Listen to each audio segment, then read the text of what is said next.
Let's welcome back to the show House Oversight Ranking Member James Comer. Okay, here's the story. Why did Twitter red flag this 4th of July tweet, slapping a warning label on a tweet from a man who has sacrificed so much? He is retired Army Captain Sam Brown. It's a photo of him saluting in uniform.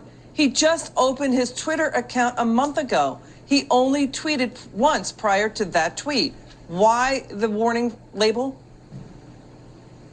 I have no idea. I want to find out. I think every patriotic American wants to find out. I didn't think the social media companies could do any worse than they did during the presidential election when they would censor conservatives and they refused to post the story, the true story about Hunter Biden. But this latest instance by Twitter is the worst. When that soldier put on there, freedom isn't free, that is a fact. And anyone who studied history, anyone who knows anything about our country knows that. And it's just very disturbing that these social media companies can continue to get away with this. That's why Jim Jordan and a lot of conservatives in the House were trying to figure out a way to hold big tech accountable by repealing Section 230 or doing something.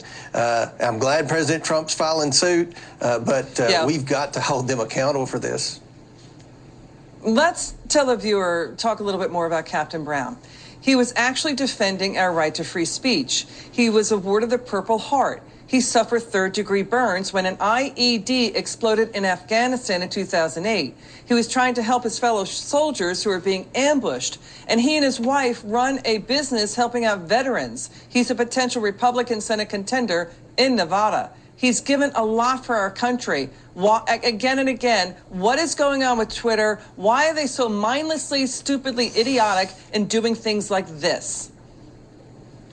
They just don't share the sense of patriotism that most Americans have. And it's just like what we're seeing in education, where the liberal educational leaders and the university professors are trying to indoctrinate into the next generation of Americans, our students, that our history isn't, in fact, the way it was written. And we should be ashamed of the sacrifices that our founding fathers made to create this great country. This soldier gave it all. I mean, he was badly wounded.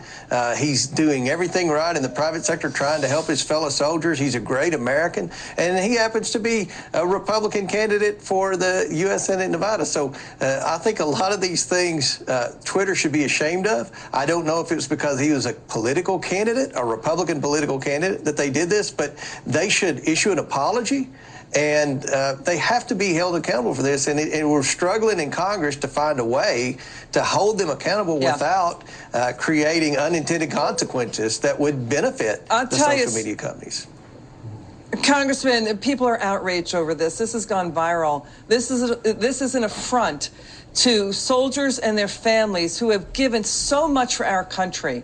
And people are so offended by this that, you know, we have yet to hear back from Twitter about this. We're going to stay on the story. Congressman, it's good to have you on. Come back soon. It's good to see you. Congressman James Comer there.